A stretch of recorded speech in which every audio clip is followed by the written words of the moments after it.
Assalamualaikum warahmatullahi wabarakatuh. Teman-teman semua, pecinta ikan nila, ikan lele, ikan gurame, dan semua jenis ikan. Kembali lagi dengan saya di channel Soleh Farhan 879. Sebelumnya saya doakan teman-teman sehat walafiat, sukses selalu dan bahagia selalu ya. Teman-teman semua, pecinta ikan nila, lele, dan semua jenis ikan ya. Hari ini saya akan memberitahu teman-teman cara pemrosesan kolam terpal yang baru agar tidak menjadi masalah kemudian hari. Yaitu menjadi masalah adalah ikan sudah dimasukkan kemudian masih banyak yang mati. Itu yang akan saya jelaskan. Jadi seperti ini ya teman-teman. Kolam terpal yang baru seperti punya saya ini baru ya, teman-teman bisa melihat. Kolam terpal yang baru maupun kolam semen ini dua-duanya bahaya apabila langsung digunakan untuk mengisi ikan. Kenapa bisa seperti itu teman-teman? Dikarenakan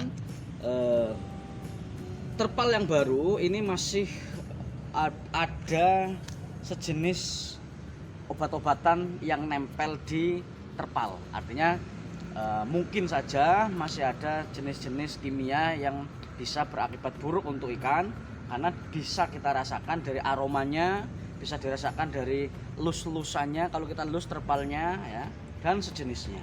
Nah, semen pun begitu ya. Semen itu bahkan lebih bahaya lagi kalau semen. Kenapa bisa seperti itu? Saya sambil duduk. Kenapa bisa seperti itu? Karena semen ini dia bahkan kadang sudah kering, sudah diaci, diisi air tuh masih banyak yang rontok semen-semennya. Ini sangat berbahaya sekali, sehingga kalau buru-buru diisi air kemudian diisi ikan, ini akan sangat berbahaya untuk ikan. Lalu bagaimana pemrosesan yang sederhana tapi bisa betul-betul berakibat baik untuk ikan? Ini perlu dipahami betul teman-teman. Kalau saya ini memiliki berbagai macam cara ya, berbagai macam cara untuk menetralisir racun-racun yang ada di terpal maupun semen. Kalau misalkan saya semen, itu biasanya pasti saya rendam dengan ketepuk pisang. Biasanya seperti itu teman-teman. Nah, kalau seumpamanya terpal seperti ini, teman-teman bisa melihat terpalnya. Kalau terpal seperti ini yang ujung sana, yang dua itu, ya, itu dulu hanya saya gosok menggunakan daun ketapang. Tapi harus digosok ya teman-teman. Tidak boleh tidak, itu harus digosok. Nah, kemudian yang belakang, kolam yang belakang situ, nah yang di belakang kan ada, yang di belakang itu saya gunakan memakai daun pepaya, kemudian ditambah dengan daun bambu ya, batang-batang bambu beserta lemon itu teletong ya. Kalau yang ini nanti, ini teman-teman bisa melihat, ini sudah 4 hari saya rendam pakai daun ketapang kering. Nih, daun ketapang kering. Ini betul-betul kering. Dan ini kalau kita peras, ya, kalau kita peras ini teman-teman, ini airnya itu kuning. Nah, kayak teh. Ya, kayak teh. Nah, jadi prosesnya seperti ini. Hari pertama saya rendam pakai daun ketapang ya, tidak saya peras.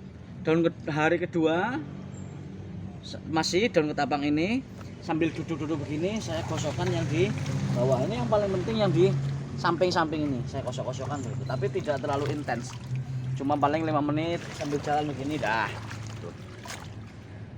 Seperti itu sampai 4 hari, dan ini adalah hari yang keempat.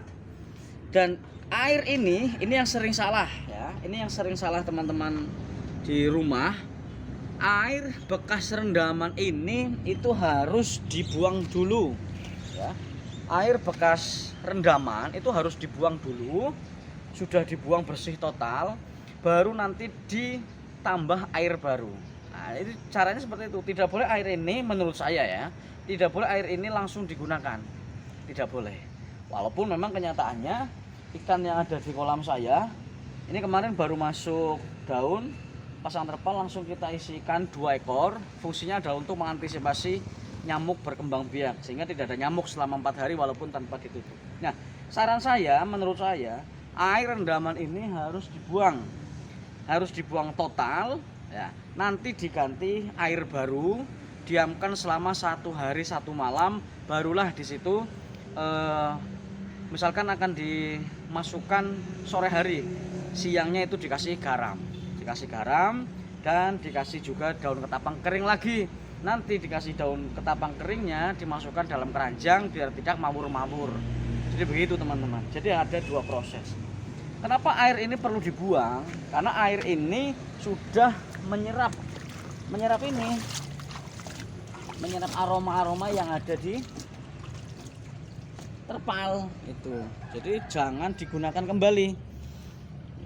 Itu ya teman-teman. Insya Allah dengan seperti itu ikan itu akan sehat dan tidak terjadi masalah apapun.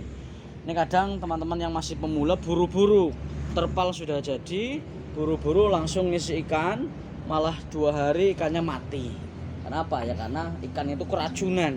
Sebetulnya kita sendiri yang meracuni. Seperti itu teman-teman. Nah, boleh juga digunakan kalau yang teman-teman punya rezeki itu pakai nanas. Kalau pakai nanas itu lebih cepat prosesnya, nggak sampai 5 hari. Kalau saya kan ini 4 hari, masih tambah 1 hari, besok baru dikuras berarti 5 hari.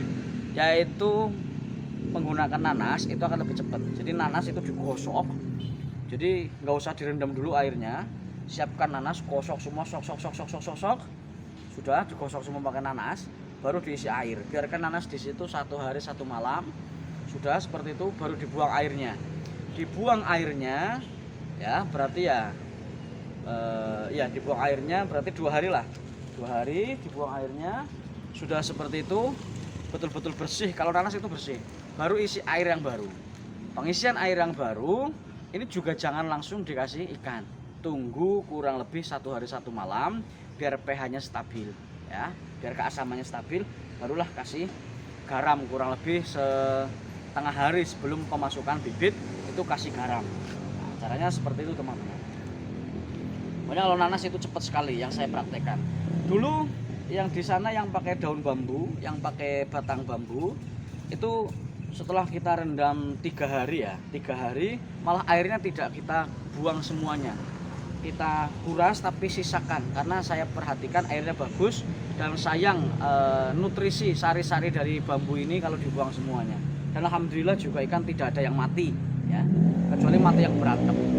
Barangkali ini saja teman-teman, sekedar pencerahan untuk kita semuanya, biar kedepannya orang-orang atau teman-teman kita yang memelihara ikan dengan terpal maupun semen tidak terjadi kerugian hanya karena salah jadwal memasukkan ikan.